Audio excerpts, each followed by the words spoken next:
parle de Anaïs Barbeau-Lavalette, qui est une autre de tes auteurs coup de cœur. Ouais. Qui est-elle? Qui est-elle? C'est une scénariste-réalisatrice de documentaires et de fiction à la base. Elle vient d'une famille d'artistes. C'est la fille de Manon Barbeau, qui est documentariste, et de Monsieur Lavalette, je ne me souviens pas son prénom, qui est, lui, directeur photo. Et ses grands-parents, les parents de sa mère, c'est deux signataires du Refus global. Ah. Donc, qui ont vraiment une grande importance dans l'art au Québec. Donc, c'était, dans le fond, son grand-père, c'est Marcel Barbeau, le peintre, et sa grand-mère, c'était Suzanne Meloche, la poète.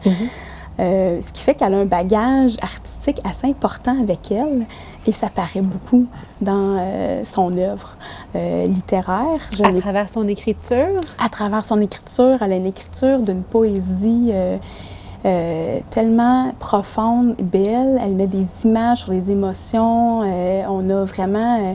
elle décrit la nature dans ses romans de façon vraiment fantastique.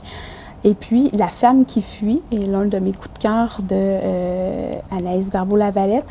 Et, dans le fond, elle relate l'histoire de sa grand-mère Suzanne Meloche, qui a quitté famille, enfants et pays pour s'exiler en Europe, comme ça, pour vivre sa vie. OK. Du jour au lendemain, elle a laissé ses enfants comme ça, tout jeune. Et ça, ça s'est réellement passé? Oui. OK. Ça s'est réellement passé. Et la particularité de ce roman-là, c'est qu'il est écrit au-dessus. C'est comme si elle racontait à sa grand-mère sa propre histoire. Tu as décidé de faire ça. Tu es parti. Tu as laissé ta fille et ton garçon.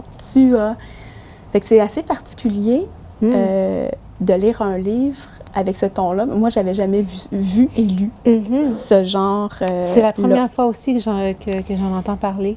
Puis c'est assez percutant, je trouve, aussi. Est-ce que c'est écrit sur un ton accusateur? Non. Non? Non, c'est pas. Non, c'est écrit avec beaucoup d'amour. Beaucoup d'amour, de l'incompréhension peut-être, quand même. C'est un geste qui n'est pas posé par... Surtout dans une époque, parce que j'imagine que c'est arrivé il y a quelques décennies. Oui. Donc, ça se passait pas à tous les jours qu'une femme décide de se lever et partir. Effectivement. Et le père aussi, Marcel Barbeau, a quitté ses enfants. Donc, les enfants se sont retrouvés dans deux foyers différents en plus. OK. Donc, c'est vraiment un contexte assez particulier, mais c'était des artistes engagés, des artistes très dans leur art, à vivre à fond dans leur art. Donc, ça amène une réflexion aussi, une profondeur aussi à l'écriture. C'est des courts chapitres. C'est vraiment...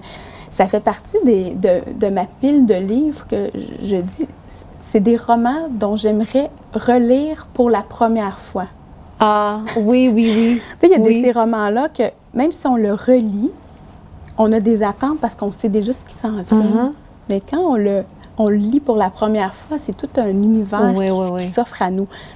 Et on envie les gens qui l'ont pas encore lu. Oui, je comprends exactement de quoi tu parles.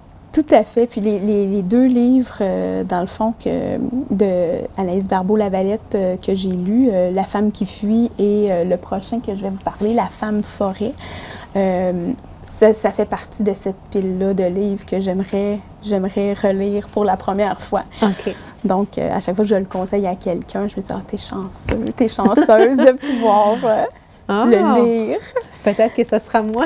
Ah oui? Oui. Alors, La femme forêt se passe dans le contexte de pandémie. Dans le fond, c'est deux familles qui se retrouvent dans un petit chalet très, très, très petit je ne sais pas si c'est dans les Laurentides ou en tout cas en région quand même boisée, avec beaucoup, beaucoup de nature. Puis, on a des descriptions fantastiques de justement la forêt, le lac et tout ça. C'est des courts chapitres de 1, 2, 3 pages maximum. Mais à chaque fin de chapitre, il y avait une telle poésie, un tel univers. Que souvent, j'arrêtais juste pour absorber la beauté du texte, même relire quelques phrases et tout ça. je peux me permettre d'en Oui, lire absolument, une. absolument, vas-y. C'est une de mes plus belles de ce roman-là, que j'ai tellement aimé. C'est moi qui décide de la grandeur de l'ordinaire. Ah!